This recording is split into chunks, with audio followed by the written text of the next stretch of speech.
Hi, this is Damen Bell-Holter, and you're watching Fortitudo TV.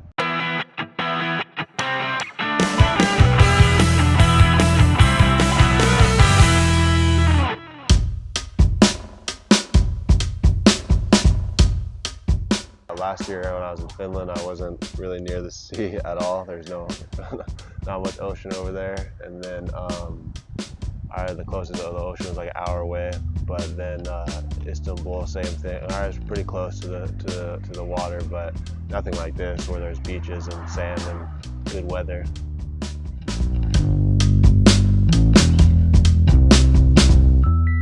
My agent said that they were interested in me and offered us really early, and I had offers in Belgium and some other countries, but I just knew Italy was a great platform for me to bring my career to where I wanted to go eventually. I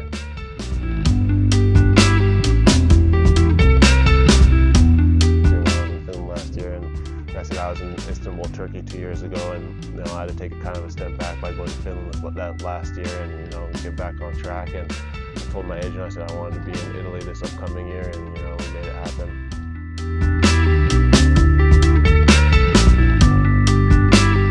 I knew pretty early, when I was a freshman in college, I knew I was going to play professionally. I started to stand out as a freshman, and by my sophomore year, I had agents contacting me and everything. And I didn't really focus on playing professionally. I just knew that it was eventually going to happen, and I just knew I had to work hard in order to make it happen.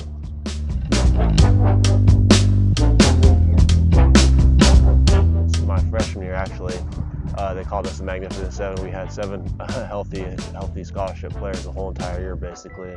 And we won 24 games. We beat Stanford, we beat Missouri when they were ranked, we beat New Mexico when they were number 12, undefeated in the nation. We beat them, and we beat Miami, and we beat a handful of high major teams and everything. So that was a really special year, especially considering the obstacles, adversity we had went through.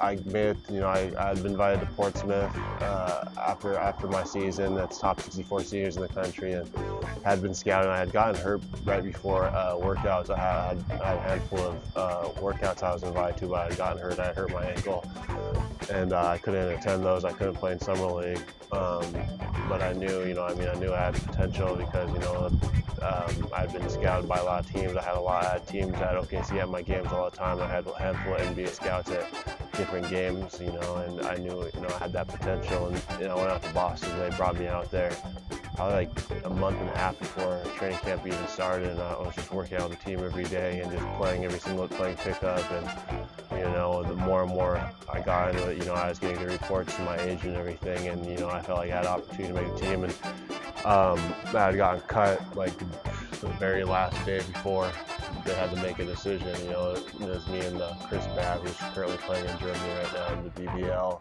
and that was the very last night, the night they had to make a decision. And I had made it all the way through training camp. I had played in a couple of games or whatever. I was participating in practice, full go and everything. So I felt like I was competing at that level.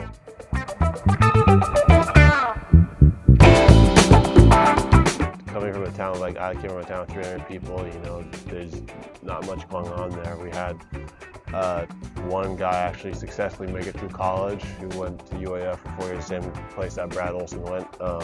We joke around about he's really close with Brad, and he jokes around with Brad because he's ranked higher in three-pointers made all time than Brad, so he gives him crap about that all the time. But their basketball careers kind of went in a separate direction. But no, his name is Matt Carlin. He's like a big brother to me.